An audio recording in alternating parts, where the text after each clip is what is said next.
వ్యాపారం కష్టంగా మారిందని చెప్పి ఆయన చెప్పుకొచ్చాడు. 24 గంటల్లోనే ఇండియాపై మరిన్ని టారిఫ్స్ విధిస్తామని చెప్పి కూడా ఆయన హెచ్చరిస్తున్నాడు. రష్యా నుంచి ఇండియాకి ఆయిల్ ఏదైతే కొంటున్నారో దానిపై కూడా తట్టుకోలేకనే ట్రంప్ ఇలాంటి వ్యాఖ్యానాలు చేసినట్టు మనకు అర్థమవుతుంది. ఇండియాకి రష్యాకి మద్దతు ఇస్తుందని రగిలిపోతున్నాడు ట్రంప్. ఇంకో పక్కన ఇప్పటికే ఇండియాపై 25% టారిఫ్లు కూడా విధించాడు. దీనికి సంబంధించి ఒక్కసారి మనం గతంలో కనుక చూసుకుంటే కనుక ఆయన పవర్లోకి రాకముందు ఖచ్చితంగా యుక్రెయిన్కి రష్యాకి మధ్య జరుగుతున్న వార్ని నేను ఖచ్చితంగా ఆపేసే శక్తి నాకుందని చెప్పి ఆయనకు పెట్టుబడి పెట్టే స్పాన్సర్స్కి కూడా ఆయన ఇదే చెప్పాడు. ఎలక్షన్స్కి ముందు స్పాన్సర్స్ దగ్గర డబ్బులు తీసుకొని ఆయన ఎలక్షన్స్ గెలిచాడు. గెలిచిన తర్వాత మాత్రం ట్రంప్ రష్యాకి సంబంధించిన పుతిన్తోని మాట్లాడితే రాత్రి తీయగా మాట్లాడుతున్నాడు, కానీ పొద్దున మళ్ళీ యుక్రెయిన్ మీద బాంబులు వేస్తున్నాడని చెప్పేసి ట్రంప్ చెప్పుకొచ్చాడు. రీసెంట్గా ఆయనకు సంబంధించి ఒక బుక్ కూడా విడుదలైంది ఈ మధ్య. అంటే అమెరికా ఎలా వాళ్ళ ప్రభుత్వాన్ని ఎలా how they lost it to America అని చెప్పి ఒక బుక్ వచ్చింది. అంత బుక్ గురించి మళ్ళీ చెప్పే ప్రయత్నం చేస్తాను. ప్రస్తుతానికైతే ట్రంప్ రష్యా నుంచి ఇండియా ఆయిల్ కొంటుంది, కొన్న తర్వాత దాన్ని ఓపెన్ మార్కెట్లో తక్కువ ధరకు అమ్మి చాలా డబ్బులు సంపాదించుకుంటుంది, సేవ్ చేసుకుంటుంది అన్న ఉద్దేశంతో ట్రంప్ తట్టుకోలేకపోతున్నాడు. ఇంకో పక్కన యుద్ధాన్ని ఆపాలని మీరు పుతిన్కి చెప్పట్లేదు, యుద్ధాన్ని పుతిన్తో ఎలాగైనా ఆపించాలి ఇండియా మీరు చెప్పండి అని ఆయన చెప్పుకొచ్చాడు ఇప్పటిదాకా. కానీ ఇప్పటిదాకా అది జరగకపోయేసరికి ఆయన తట్టుకోలేక ఇప్పటికే 25% టారిఫ్స్ మనకి విధించాడు. విధించిన తర్వాత కూడా రానున్న రోజుల్లో ఇంకా టారిఫ్స్ విధిస్తానని చెప్పేసి ఆయన సోషల్ మీడియా మాధ్యమం వేదికగా ఇలాంటి హెచ్చరికలు కూడా చేస్తున్నాడు మనకు సమాచారం. దీనికి సంబంధించి మరిన్ని వివరాలు మా ప్రతినిధి మా కొలీగ్ సచిన్తో మాట్లాడి తెలుసుకునే ప్రయత్నం చేద్దాం. సచిన్ చెప్పండి, అసలు ఇంకా ఎలాంటి టారిఫ్స్ వేసే అవకాశం ఉంది? అంటే ఇది ఓన్లీ బెదిరింపులేనా సోషల్ మీడియా మాధ్యమంలో, లేకపోతే నిజంగా మనకి ఇప్పుడు ఆల్రెడీ 25% టారిఫ్స్ వేసాడు, రానున్న రోజుల్లో ఇంకా టారిఫ్స్ వేసే అవకాశం ఏమైనా ఉందా? రైట్, ఇప్పటికైతే మాత్రం ట్రంప్ రగిలిపోతున్నాడని చెప్పుకోలేదు. 24 గంటల్లో ఇండియాపై మరిన్ని టారిఫ్లు విధిస్తామంటూ చెప్పుకొచ్చాడు. రష్యా నుంచి ఇండియా ఆయిల్ కొనడంతో తట్టుకోలేకపోతున్నాడు ట్రంప్. మరీ ముఖ్యంగా ఈ అంశానికి సంబంధించి ఇండియా రష్యాకు మద్దతు ఇస్తోందని చెప్పి ట్రంప్ రగిలిపోతున్న అంశానికి సంబంధించి ఇప్పుడు ట్రంప్ తనని తాను క్వశ్చన్ చేసుకోవాలి.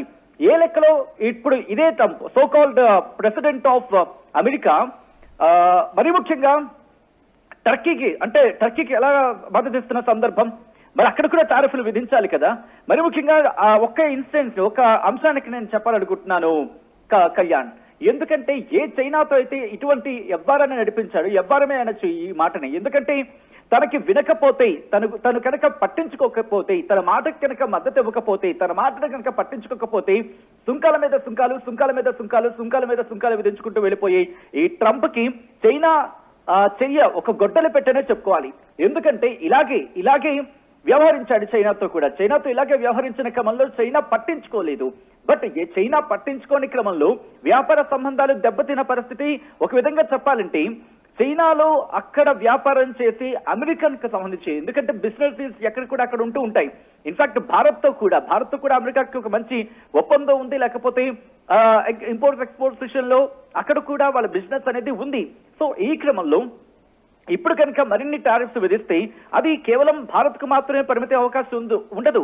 ఇప్పటికీ అక్కడ ఆర్థిక భారం, ఎందుకంటే అక్కడ అన్ఎంప్లాయ్మెంట్ అమెరికాలో ఉంది. దాంతోపాటు కొన్ని $1 ట్రిలియన్ ఆర్థిక అప్పుల్లో మునిగిపోయింది అమెరికా. సో ఇలాంటి క్రమంలో ఇప్పుడు టారిఫ్లు మరిన్ని విధిస్తే కనుక అక్కడ భారతీయుల మీద ఇంపాక్ట్ చూపించే అవకాశం ఉంటుంది. దాంతోపాటు అక్కడ భారత్ వస్తువులను కొనుగోలు చేసి, ఎందుకంటే ప్రపంచ మార్కెట్ లో భారత్ కు ఒక వాల్యూ ఉంది. భారతదేశానికి సంబంధించి కొన్ని ప్రొడక్ట్స్ మీద వజ్రాభరణాలు కావచ్చు, లేకపోతే మరికొన్ని అంశాలకు సంబంధించి సచిన్ 1 minute ఒక్కసారి ఆయన సిఎన్బిసితో ఏం మాట్లాడా, అసలు ఇండియాపై ఇంకా ఏం టారిఫ్స్ చేస్తారన్న దాని గురించి ఒక్కసారి ఆ వీడియోలో విందాం, అసలు ఆయన ఏం మాట్లాడాడు అనేది. With India, what people don't like to say about India, they're the highest tariff nation. They have the highest tariff of anybody. We do very, very little business with India because their tariffs are so high. So India has not been a good trading partner because they do a lot of business with us, but we don't do business with them. So we settled on 25%, but I think I'm going to raise that very substantially over the next 24 hours because they're buying Russian oil, they're fueling the war machine, and if they're going to do that, then I'm not going to be happy. With India, what people don't like to say about India, they're the highest tariff nation. They have the highest tariff of anybody. We do very, very little business with India because their tariffs are so high. So India has not been a good trading partner because they do a lot of business with us, but we don't do business with them. యాక్చువల్గా ఇండియాతోని America చాలా తక్కువ business చేసేదని అని చెప్తున్నాడు, కానీ వాస్తవానికి మనం చూస్తే కనుక భారత్ అమెరికాతో చేసే బిజినెస్ అంటే మన జీడిపికి సంబంధించి ఓన్లీ 2% బిజినెస్ మాత్రమే అమెరికాతో అవుతుంది. అంటే జీడిపికి సంబంధించి మనకు 2% రెవెన్యూ మాత్రమే అమెరికాతో నుంచి వస్తుంది. కానీ ఈ విషయం పాపం ట్రంప్కు తెలియదేమో, కానీ ఈ ఆంక్షలు లేకపోతే ఈ ట్యాక్సెస్ వేయడం వల్ల అమెరికాకి ఉత్పత్తులు పంపించడానికి వాళ్ళకే ఎక్కువ ఖర్చు అవుతుంది తప్పించి మనకేం ఖర్చు కాదు. సచిన్, మీరు లైన్లో ఉన్నారా? కళ్యాణ్ ప్లీజ్. రైట్ సచిన్, మీరు చెప్పండి, అసలు మనకు వాళ్ళకి బిజినెస్ ఎంత మోతాదులో ఉంది? మనకి ఇప్పుడు ట్యాక్సెస్ వల్ల మనం నష్టపోతామా, అమెరికా నష్టపోతుందా? అప్పుడు అమెరికా ఏడుపంతా ఇప్పుడు వాళ్ళకున్న ప్రొడక్ట్స్ ఇక్కడ మార్కెట్ లోకి తీసుకురావాలని, మరి ముఖ్యంగా వ్యవసాయానికి సంబంధించి కావచ్చు, అగ్రి ప్రొడక్ట్స్ కావచ్చు, వాటిని ఇక్కడ రుద్దాలి అనే ప్రయత్నం చేస్తోంది. దానికి ఇక్కడ మన భారత ప్రభుత్వం అడ్డుపడుతోంది. ఇది ట్రంప్ కి సంబంధించి ముందుగా రగిలిపోతున్నాడు, కోపంతో పేట్రెగిపోతున్నాడు అని చెప్పుకోవాలి. దాంతో పాటు ఇటు రష్యన్ ఆయిల్ కి సంబంధించి రష్యన్ ఆయిల్ అంటూ మాట ఉపయోగించాడు కాబట్టి నేను ఈ పదాన్ని ఉపయోగించడం జరుగుతోంది. రష్యన్ ఆయిల్ ఏ దేశమైనా తన ఇంట్రెస్ట్ కొద్ది ఇప్పటికే భారత్ చాలా క్లారిటీగా చెప్పింది. మార్నింగ్ ఇచ్చిన స్టేట్మెంట్ కూడా ఒకటే చెప్పింది భారత్, మా దేశ ప్రయోజనాలకు, మా దేశానికి సంబంధించిన ప్రయోజనాలు కావచ్చు, మా లబ్ధి కోసం, మా దేశ ప్రజల కోసం మేము వ్యాపారం చేస్తే తప్పే ఉంది. మరి నువ్వు చేయలేదా? నువ్వు మరి పాకిస్తాన్ విషయంలో చేసిన అంశం అనేది మనం ప్రశ్నించవచ్చు. ఇక్కడ భారత ప్రభుత్వం ఒకటే అంటోంది, మా దేశ ప్రజల కోసం మాకు ఏం చేయాలో అదే చేస్తామంటూ చెప్పుకొచ్చింది. మరి there is a straight question to the Trump has to answer for this. If you want to put tariffs on India, you have to put tariffs on a European Union. ఇదే ప్రశ్నను సంధించాలి. ఇప్పుడు భారత్ కాదు, యాజ్ ఎ జర్నలిస్ట్ మనం అందరూ కూడా ప్రశ్నిస్తూనే ఉంటాం. ఇప్పుడు ప్రజలు కూడా ప్రశ్నించాల్సిన సందర్భం. ఆ ట్రంప్ ను ప్రశ్నిద్దాం. ఎందుకంటే ఏ రష్యన్ ఆయిల్ అయితే ఈ రోజు మన మీద పడేడుస్తున్నాడో ఈ ట్రంప్, అదే రష్యన్ ఆయిల్ మనం కొన్న తర్వాత అదే యూరోపియన్ యూనియన్ దేశాలు మన నుంచి కొన్నాయి. సో అదే యూరోపియన్ దేశాలకు సంబంధించి మొన్నటికి మొన్న మాట్లాడుకుంటున్న ఈ ట్రంప్ ఈ లాలుచి ప్రక్రియలేంటి, ఏం చేద్దామని, ఇది మాత్రం నిక్కచ్చిగా ఒక మాట మాత్రం క్లియర్ కట్ మనకు అర్థమవుతుందని చెప్పుకోవాలి. ట్రంప్ తీసుకునే చర్యలు ఇలా కనుక ముందుకు వెళితే రేపు ఉదయం అమెరికాలోని అమెరికన్లే మొహం మీద నేను చెప్పాల్సిన అవసరం లేదు, మొహం మీద ప్రశ్నిస్తారు Trump. He has to question himself. ఎందుకంటే జరుగుతున్న పరిణామాలు ఆ విధంగా ఉన్నాయి. ఆలోచించకుండా ఎడపెడా టారిఫ్లు వేసుకుంటూ వెళ్ళిపోతూ ఉంటే అక్కడ ఇంకా ఆర్థిక భారం పెరుగుతూ ఉంటుంది, రిసెషన్ వచ్చే అవకాశం ఉంటుంది, అన్ఎంప్లాయ్మెంట్ పెరిగే అవకాశం ఉంటుంది. దట్ ఈస్ వాట్ ట్రంప్ అర్థం చేసుకోవట్లేదు. ట్రంప్ ఇప్పటికీ అర్థం చేసుకునే పరిస్థితి ఏంటంటే జరుగుతున్న పరిణామక్రమాలు అఫ్ కోర్స్ భారత్ మీద ఇంపాక్ట్ ఉంటాయి, కాదని కాదు. భారత్ మీద ఎక్స్పోర్ట్స్ మీద కాస్త ప్రభావం చూపించే అవకాశం ఉంటుంది, కొట్టిపారేయలేం. కానీ జరుగుతున్న పరిణామాలు చూస్తూ ఉంటే ట్రంప్ కనుక బుద్ధి తెచ్చుకోకపోతే ఇది గట్టిగా దెబ్బతగే అవకాశం ఉంటుంది. మరి ముఖ్యంగా ఇంతవరకు మద్దతు ఇచ్చిన యూరోపియన్ యూనియన్, ఎందుకంటే ఇక్కడ ఒక చిన్న లాజిక్ ఉంది, దాన్ని చెప్పే ప్రయత్నం చేస్తాను కళ్యాణ్. ఎందుకంటే చాలా ఇంపార్టెంట్ లాజిక్. ఎందుకు నేను ఈ మాట అంటున్నానంటే ఈ యూరోప్ కి రాబోయేది చలికాలంలో వాళ్ళు బాగా ఆధారపడేది ఈ ఎనర్జీ మీద, ఇది గ్యాస్ కావచ్చు లేకపోతే ఎనర్జీ మీద. సో ఈ నేపథ్యంలో ఒకవేళ ఎనర్జీ కనుక ఇటు ఇన్నాళ్ళు రష్యా నుంచి తీసుకునే వాళ్ళు ఎప్పుడైతే మనం దిగుమతి చేసుకుని వాళ్ళకి ఎగుమతి చేస్తున్నామో కాస్త బతుకుతున్నారు. ఇప్పుడు రష్యా ఇవ్వక మనమో ఇవ్వక ఇటు ఇరాన్ మీద శాంక్షన్స్ ఇస్తే యూరోపియన్ యూనియన్ ఆ దేశాలు ఏమైపోవాలి? కాబట్టి ట్రంప్ తీసుకున్న నిర్ణయం ఒకవేళ శాంక్షన్స్ విధిస్తే ఇండైరెక్ట్ గా మనం యూరోపియన్ యూనియన్ మీద ప్రెషర్ పెట్టామనుకోండి, ఆటోమేటిక్ గా ఈ ట్రంప్ అనేవాడు కాళ్ళ బేరానికి వచ్చే అవకాశం ఉంటుంది. అఫ్ కోర్స్ ఇండియా భయపడదు. ఇప్పటికీ భారత ప్రభుత్వం చాలా ఇండికేషన్స్ ఇచ్చింది, క్లారిటీ ఇచ్చింది. ఏదైనా సచిన్ ఒక్కసారి లైన్ లో ఉండండి. మీరు ఒక్కసారి ట్రంప్ సిఎన్బిసి తో ఏం మాట్లాడారు మరలో ఒక్కసారి వినే ప్రయత్నం చేద్దాం. ఒక్కసారి విందాం. Buying Russian oil, they're about India. They're the highest tariff nation. They have the highest tariff of anybody. We do very, very little business with India because their tariffs are so high. So India has not been a good trading partner because they do a lot of business with us, but we don't do business with them. So we settled on 25%, but I think I'm going to raise that very substantially over the next 24 hours because they're buying Russian oil, they're fueling the war machine, and if they're going to do that, then I'm not going to be happy. About India, they're the highest tariff nation. They have the highest tariff of anybody. We do very, very little business with India because their tariffs are so high. So India has not been a good trading partner because they do a lot of business with us, but we don't do business with them. So we settled on 25%, but I think I'm going to raise that very substantially over the next 24 hours because they're buying Russian oil, they're fueling the war machine, and if they're going to do that, then I'm not going to.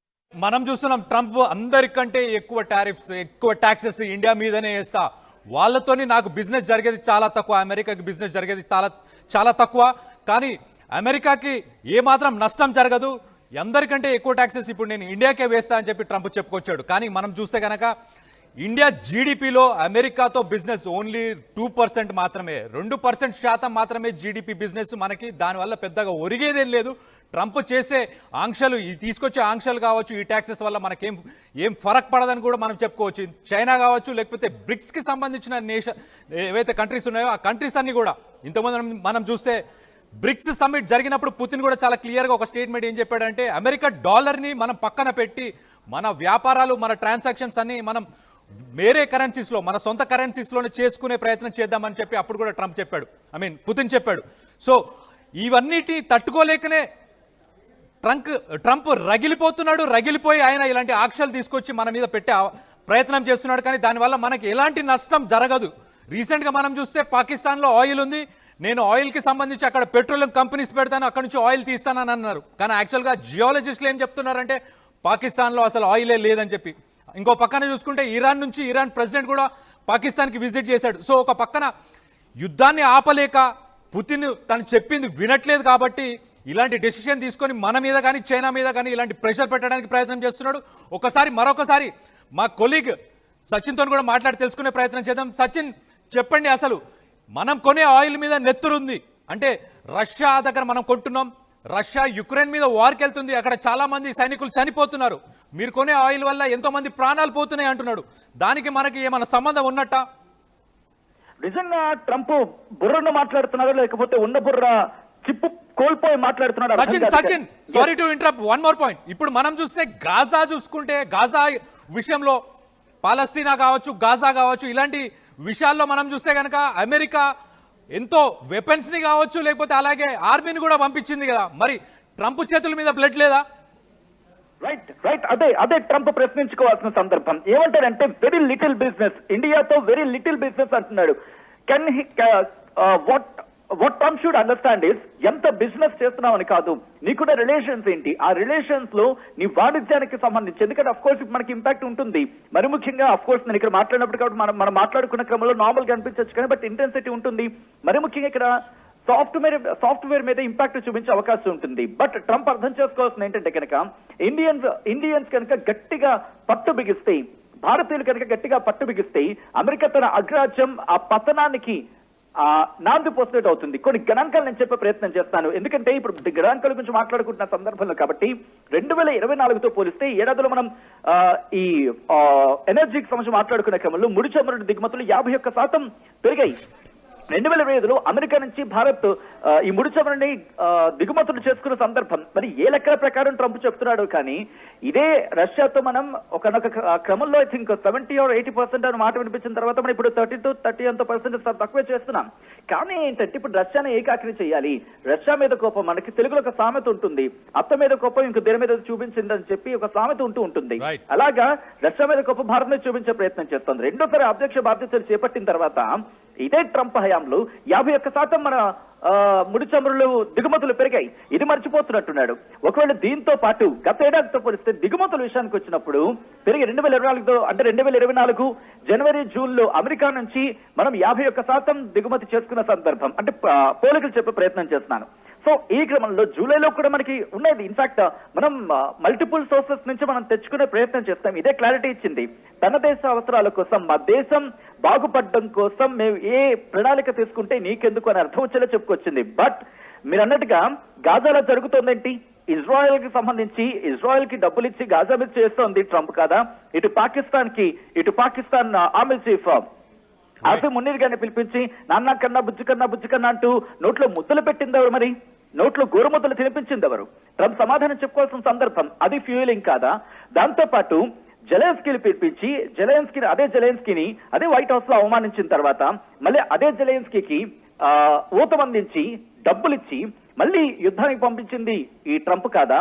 మరి ఇవన్నీ Trump అర్థం చేసుకోవాల్సిన మాట ఏంటంటే, Trump అర్థం కాని మాట ఏంటంటే, తాను చేస్తే న్యాయం, పక్కవాడు చేస్తే అన్యాయం. మరి ముఖ్యంగా ట్రంప్ అమెరికా అధ్యక్షుడిగా కాకుండా ట్రంప్ గా తన వ్యాపారం మాత్రమే చూసుకుంటున్నాడు అనేది ప్రపంచ వ్యాప్తంగా ఇప్పుడు జరుగుతున్న చర్చ చెప్పుకోవాలి. సచిన్, మీరు ఒక్క నిమిషం అలానే ఉన్నాడు. ఒక్కసారి మనం చూస్తే అసలు అమెరికాలో వెపన్స్కి సంబంధించిన ప్రైవేట్ కంపెనీలు అమెరికాలో ఉన్నన్ని దేశంలో ఎక్కడా లేవు.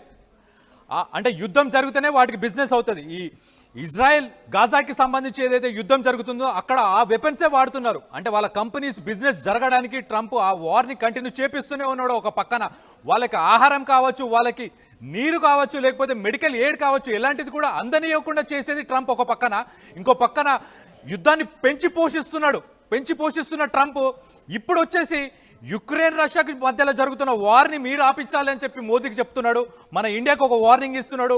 మీరు ట్యాక్సెస్ అన్ని మీ మీద వేస్తాను, ఇప్పటికే 25% వేసాను, నెక్స్ట్ రానున్న రోజుల్లో రానున్న 24 గంటల్లోనే మీకు చాలా ట్యాక్సెస్ వేస్తానని చెప్పి ట్రంప్ చెప్పుకొస్తున్నాడు. కానీ ఒక పక్కన మనం చూస్తే యుద్ధాన్ని ఆయననే పెంచి పోషిస్తున్నాడు. గాజా ఇజ్రాయెల్కి సంబంధించి ఏదైతే యుద్ధం జరుగుతుందో వాళ్ళకి నీరు కావచ్చు, ఆహారం కావచ్చు, లేకపోతే వెపన్స్ కావచ్చు, అన్ని సప్లై చేసేది ట్రంపే.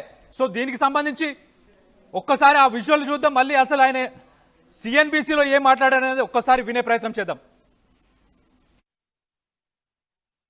About India, they're the highest tariff nation. They have the highest tariff of anybody. We do very, very little business with India because their tariffs are so high.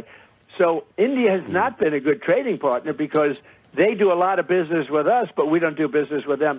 So we settled on 25%, but I think I'm going to raise that very substantially over the next 24 hours because they're buying Russian oil, they're fueling the war machine, and if they're going to do that, then I'm not going to be happy. About India, they're the highest tariff nation. They have the highest tariff of anybody.